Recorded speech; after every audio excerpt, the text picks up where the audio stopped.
el saber matemático de los alumnos.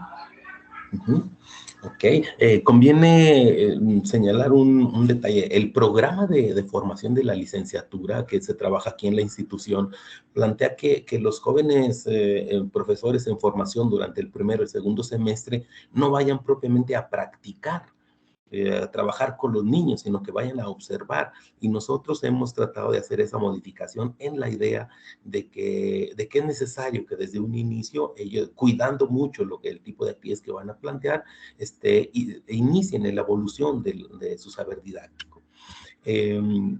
Nuestra ponencia habla sobre el sentido numérico, que es lo que engloba la estimación, evaluar lo razonable, el cálculo mental, una variedad de estrategias, utilizar la composición y descomposición de números, que los niños identifiquen cuáles son las estrategias apropiadas para resolver un problema. Todo esto tiene que ver con el sentido numérico y es lo que se trabajó en los problemas que nos va a comentar Valeria. Pues bien, se aplicaron dos problemas. El primero, que es un problema fácil, que es el siguiente. Carlitos tenía 5 bocadillos en la mochila. En el autobús se ha comido 4. ¿Cuántos bocadillos tiene ahora Carlitos? Dos de las estrategias más importantes, o por lo menos en las que pude haber influido más como maestra frente al grupo, fue lo que es el tachado y la resta con bolitas, como se puede mostrar en el ejemplo que está en la imagen, donde los niños tienen nociones más o menos de lo que sería el algoritmo de la resta, sin embargo, con el uso de estrategias informales, de lo que hay que partir, que es importante que los niños logren crear sus propias estrategias a partir de sus conocimientos previos. El problema número 2, que lo catalogamos como difícil, es Carlitos tiene algunos bocadillos. Daniela le dio 5 bocadillos más, ahora Carlitos tiene 10 bocadillos. ¿Cuántos bocadillos tenía al inicio Carlitos? Esto se trata de saber nosotros como maestros, como futuros maestros, que debemos de aplicarles diferentes tipos de problemas a los niños. Algunos alumnos están convencidos de que siempre los problemas van a ser siempre de la misma manera, de la misma forma convencional, de que la interrogante va en el estado final. Entonces, lo que tratamos nosotros fue de cambiar la interrogante para que resulte un poco más difícil para el niño de igual manera acrecentar las cantidades, porque si bien los alumnos de primer grado en ese tiempo nada más reconocían bien la numeración del 1 al 10. Y la estrategia que se presentó durante el desarrollo de ese problema fue el conteo de 1 en 1 en sumativa. Es decir, iban dibujando la cantidad, pero de 1 en 1 hasta alcanzar el resultado. Entonces, problemas fáciles y problemas difíciles. Uno supone, pues, lo que se ha corroborado la investigación educativa, que son un poco más fáciles para los niños, aunque esto de lo fácil depende de los antecedentes, como nos dice Valeria. Niños que no tuvieron preescolar se enfrentan ante este dilema al resolver problemas que uno supone que son fáciles porque tiene el interrogante en el estado final. Un problema un poco más difícil es cuando la interrogante está en el estado inicial. Entonces nos dice Valeria, hay que plantear de diferentes tipos de problemas. La estructura de un problema se convierte en una variable didáctica y el trabajo con las variables didácticas es lo que nos sugiere la teoría de las situaciones didácticas, cuyo autor es Guy Brousseau. Hay que crear un medio donde los alumnos expongan sus estrategias, expongan los procedimientos de cómo resuelven un problema. Cambia uno el problema, cambia uno la estructura del problema y cambian los procedimientos de los niños. El problema se vuelve un poco más difícil. Entonces, cuando aparecen las contradicciones, dificultades y desequilibrios. Es decir, se trata de plantear un problema y dejar que los niños en fase didáctica, sin que intervenga el profesor, ellos lo intenten resolver. De esos minutos, esos momentos en que los niños de manera autónoma, de manera independiente, intentan resolver el problema, donde aparecen errores que permiten que aparezcan, ya luego en el momento de la discusión colectiva habrá que superar tales errores, pero un inicio hay que permitir que aparezcan. Estos son algunos de los elementos que nos explican la teoría de las situaciones didácticas que hay que llevar a cabo. Los docentes también, por ejemplo, debemos de trabajar mucho en lo que son las estrategias que implementan los alumnos. También es necesario saber que todos van a incluir diferentes procedimientos, depende de su reflexión que tengan cada uno de ellos. Igual como lo mencionaba Rousseau, se presentó una conversación en la que los niños querían, bueno, me daban a entender que querían implementar diferentes estrategias, como estrategias gráficas que eran de dibujos, como por ejemplo roritas, palitos, tachaban, sumaban, restaban, disminuían, pero lo hacían de manera informal. Es decir, trataban de más bien no utilizaban el algoritmo porque no lo saben o porque apenas son sus primeras nociones de lo que sería esta operación. Entonces, como docente, como maestra, tenía tenía que hacer necesario notar que todas las estrategias o todas las formas de representación de resolución de un problema son adecuadas dependiendo de cómo ellos den a entender o el porqué de su resultado. También se aplicó una segunda situación didáctica que llevó por nombre la casita, donde se pretendía poner en juego lo que es el aspecto cardinal y el aspecto ordinal, como también se puede mencionar memoria de cantidad, la memoria de posición, de lo que sería es la representación gráfica con lo que según los números, su objetivo pues era darle la funcionalidad al sentido numérico y también, por ejemplo, la consigna partía de entregarles cuadritos de colores, pegatinas de colores, para que los niños colocaran cada una de ellas en el lugar correspondiente mediante el modelo que se presenta en la imagen.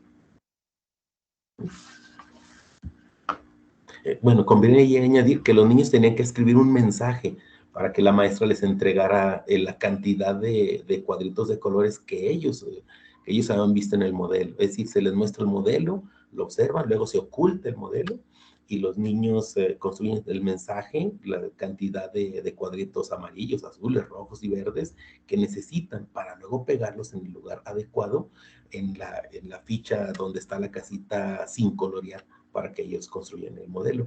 Es un conflicto, es decir, darle, como dice Valeria, darle funcionalidad a los números. Los números sirven para comunicar cantidades. Ese era el enorme dilema al que se enfrentaron los niños en esta situación que trabajó la maestra de formación.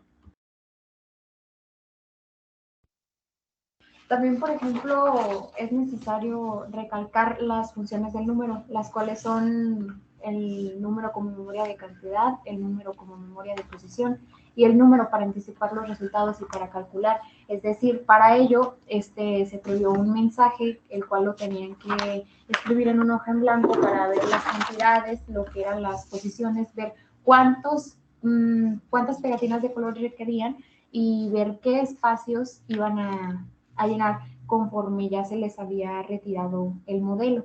También, por ejemplo, el número como memoria de posición, que es importante recalcarlo, ya que nos indica exactamente el lugar cuyos errores partieron de a lo mejor la localización del espacio como tal, al momento de pegar los cuadros de color. Como podrán ustedes observar ahí en las imágenes que se están presentando, algunos niños tenían memoria de cantidad, pedían 4 cuadritos azules, pero no tenían memoria de posición, no los colocaban en el lugar que correspondía. O en la segunda trabajo de los niños, colocaban, por ejemplo, los rojos en el lugar adecuado, tenían memoria de posición, pero no de cantidad, puesto para que cuando menos en los cuadritos rojos necesitaban 6 y nada más había solicitado 5.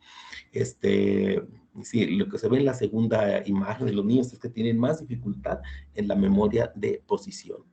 ¿Sí? Y obviamente también hay quien está más avanzado en la memoria de posición que otros. Por ejemplo, la imagen que está abajo, si ustedes lo pueden advertir, no tiene las ventanas, el niño le faltaron cuadritos verdes y optó por colorearlos porque le faltaron, pero ya no se valía pedir más. sino que el mensaje que ellos habían entregado son las que los cuadros que el mensaje que escribieron son los cuadritos que se les entregaban. Entonces, es la funcionalidad de los números con niños de primer grado. De igual manera, por ejemplo, también recalcamos que la función del número por la cantidad y la posición, ahí sí ya se muestran, por ejemplo, los demás ejemplos de que muchos de los niños les hace falta la memoria de cantidad, a algunos otros la memoria de posición, pero sin embargo trataban de realizar lo mejor posible su trabajo, pues coloreando o también incluso pidiendo más pegatinas, pero pues la indicación que ya se les había dado era de que no podíamos darles más, solamente las que pidieran en su mensaje. Por ejemplo, también los alumnos pueden resolver las situaciones poniendo en juego los diferentes procedimientos, como se hace mención de los problemas que implican determinar la cantidad, también comparar las colecciones y la cardinalidad de las mismas. Entonces, en esas evidencias que se ven ahí, también aparecen los errores. O sea, no solo hay errores en los problemas aditivos, sino también en el momento de darle funcionar a los números, aparecen errores en los niños. La forma en cómo se van superando estos errores es en el debate, en la discusión, en el análisis, con niños chiquitos que dicen cosas muy interesantes. ¿Sí? La didáctica de las matemáticas, lo que trabajamos entonces, es una propuesta de formación aquí en la normal que pasa por un análisis a priori, es decir, antes de ir a trabajar una situación didáctica, qué estrategias podrían construir los niños. Pasa por plantear en efecto problemas aditivos o problemas multiplicativos, pasa por un análisis de las secuencias didácticas, por un conocimiento profundo de lo que implica el sistema de numeración y la aritmética, por ejemplo, que es lo que han estudiado hasta ahorita alumnos como Valeria, que ahorita ya está en tercer semestre, y si ustedes la escuchan, es una maestra muy destacada y si la vieran trabajar, también advertirían que es una maestra muy, muy buena para generar situaciones formativas con los niños pequeños. Ella aprende lo que son las situaciones didácticas, los momentos didácticos, memoria didáctica, un contrato didáctico, es decir, todo un conjunto de conceptos que, como los trabajamos acá, derivan de lo que es la teoría de las situaciones planteadas en un momento, que proviene de las ideas de Brousseau. Las conclusiones a las que llegamos en este trabajo es que es importante, es fundamental el papel del maestro en las interacciones didácticas que se suscitan entre los alumnos y el saber en juego. Necesitamos un maestro que sea crítico, analítico y reflexivo, que al plantear problemas aditivos con los niños fue una estrategia adecuada. El generar una situación donde los números tengan funcionalidad también resultó una estrategia adecuada para los niños pequeños. La búsqueda creativa de las propias estrategias de los niños se convierte en un rasgo fundamental del sentido numérico en niños pequeños, aunado a la composición, descomposición, cálculo mental, estimación, comparar y ordenar colecciones. Todo esto es lo que tratamos de trabajar acá en la normal y luego llevarlo a ver cómo funciona allá en las escuelas primarias. Entonces, reitero, también estamos frente a una maestra en formación, Valeria, quien está aprendiendo todos estos conceptos, la forma de cómo trabajar en una escuela primaria y convertirse así en una muy buena maestra, porque necesitamos hoy tener los mejores maestros, porque, como decía Valeria al inicio, la circunstancia de la pandemia nos puso a niños que tienen rezagos, que tienen necesidad de más apoyo y por supuesto necesitan a la mejor maestra Valeria que podamos conseguir. Y eso sería todo. Muchas gracias.